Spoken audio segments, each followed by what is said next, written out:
Oo. Dito ako magwo-work ngayon, guys. Nasagasaan ko ang mga vlogger.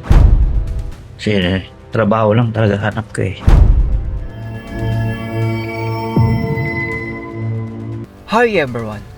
Si Norman Lenidoro, bagamat isang bilyonaryo, ay tila hindi na kayang pasweldoin si Casper at 3 months ang hindi binayaran ni Norman Lenidoro. Sa video na ito ay panoorin natin ang parang kakaibang pakiramdam kung saan ay mukhang ginagamit si Casper upang sumikat. Panoorin natin ang video na ito.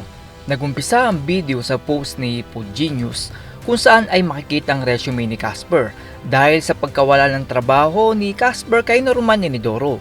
Makikita na sa huling naging trabaho ni Casper ay bodyguard siya ni Norman Lenidoro. Dito ay makikitang bumibiyahe na si Casper at nakakala ko na boss na tinutukoy niya ay si Norman Lenidoro, pero iba pala ang boss niya ngayon. Okay guys, sa biyahe na ako. Papunta ako kay boss. Oh. Sabihin nyo na lang kung sinong boss. Ayan. Nasa highway na ako. Oh. Biyahe-biyahe. Biyahe-biyahe lang. Biyahe-biyahe lang muna si Casper. Ayan o. Tingnan naman yung langit o. Parang swerte ng langit. Swerte ngayon ng langit sa akin. Ayan. Oh, shoutout sa mga kapaksyon ko dyan ha. Thank you sa inyong support. Oh, mga kapaksyon, shoutout sa inyo. Pupunta ako kay boss. See you later. Dumating na si Casper at maririnig kung saan ang bago niyang trabaho. Thank you, boss. Ay, AC Jersey, from boss. Oo. Dito ako magwo-work ngayon, guys. Follow nyo kami. Nag-content naman si Casper at ang kanyang boss na parang content ni Norman Lenidoro noon at baka naman pwedeng pagbigyan si Casper. Ibang tao na sagasaan ni Casper, buksan nyo rin yung isip nyo, puso nyo na baka pwede nyo pagbigyan, patawarin. Hindi ko naman sinasabing yun ang gawin nyo. Sinasabi ko lang, baka lang pwede nyo bigyan ng opportunity ulit. Kasi maayos yung tao. Kaya gusto ko makaharap nyo to, kung request nyo siya ma-meet o makausap, ma-interview, pwede. Papahiram ko sa inyo to si Casper anytime. Sabihin nyo lang sa akin. Pito, Casper, gawa tayong video.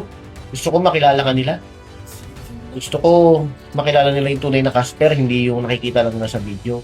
So, natapusin ko na itong video na to. Pero Casper, Napaiyak naman si Casper at gusto daw niyang humingi ng tawad sa mga vlogger na nasagasaan niya. bago tayo matapos, baka may gusto kong sabihin. Last na to, bago natin end tong video na to. Mga nasagasaan ko, ang mga vlogger.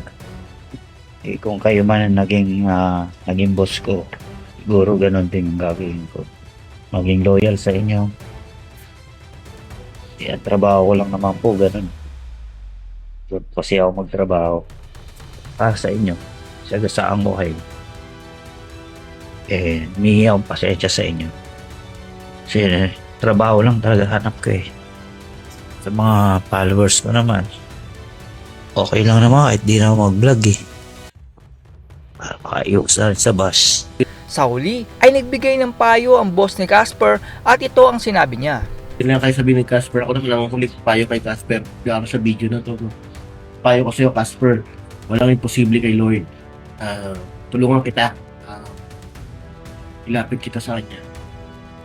Sunday, magsimba tayo. Sabihin mo lahat ng problema mo. At ako'y naaawa. Kasi tulad mo, tatay din ako. May anak din ako. Baka napupunta na tayo sa maling sitwasyon sa buhay. Nag-content naman si Casper at ang boss niya tungkol sa post ng Napolcom dahil sa kaso na kakaharapin ni Casper sa pagiging bodyguard na walang lisensya. Casper, ito yung Napolcom page ha.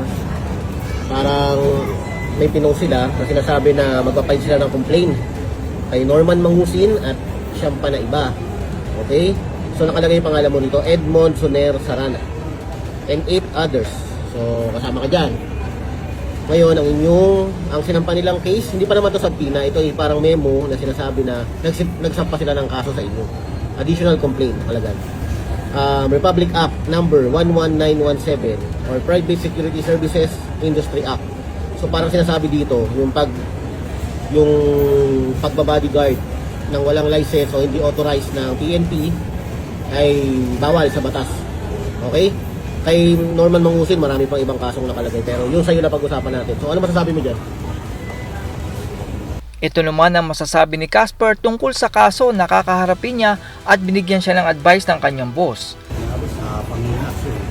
Nakapanghina kasi Start mo pa lang ang trabaho problema na agad. nakastart mo pala problema na. Oo nga, second day mo pa lang eh. Pero Puro po sa harapin ko na lang yan boss. para gawin mo, kung dumating sa pina mo, edi atin mo yung kaso, doon ka magpaliwanag sa korte kung ano talaga yung naging participation mo doon. Kung totoo man yun o hindi, doon ka mag-explain, okay? Kasi ito mabigat to. Napolcom to, di ba? And alam naman natin na yung humuli rin kay Norman Mangusin, si Sir Kalinisa, Napolcom yun.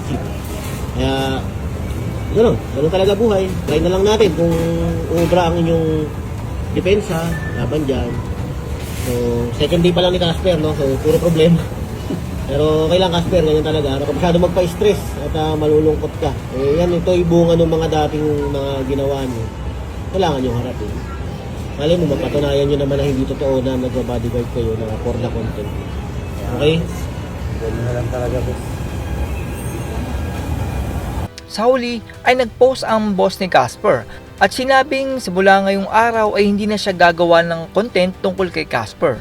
Nabash naman ang page ng boss ni Casper dahil ang dating sa mga netizen ay kinuha lang itong si Casper para gatasan at ang isa pa ay sinasabi ng mga netizen na gustong makuha ang engagement at kasikatan na nakuha ni Casper dahil kay Norman Inidoro. Sa tingin nyo kabayan, talaga bang kinuha si Casper para maging trabador or upang sumikat ang business nila dahil sa kilala si Casper na kasama si Norman Inidoro? Comment nyo lang sa baba kung ano ang opinion nyo. At yan po, ang bagong buhay ni Casper pagkatapos kay Norman Inidoro. Ang masama po kasi dito kay Casper ay meron siyang tinatawag na skeletons in the closet. Ang nangyari ay meron daw nagawan ng masama itong si Casper at ito po ay ang magtataho sa Cavite. Pumanaw na po ang magtataho at ang dahilan noon ay si Casper. Hindi na nakapag-report ang pamilya ng magtataho dahil sa takot kay Casper. Pero ngayon ay bibigyan ng hustisya ni MG ang pamilya noong magtataho at tutulungan na makamit ang justice doon sa magtataho na sumakabilang buhay dahil kay Casper. Kaya ang ibig sabihin ay pwedeng arestuin itong si Casper kung sakaling makapag-file na ang pamilya ng magtataho laban kay Casper. Ang kalayaan ni Casper ay hindi na magtatagal at mahuhuyo rin siya katulad ni Norman Inidoro. That's all everyone. Salamat sa inyong panonood. This is Chuck and you're watching Bike Drone.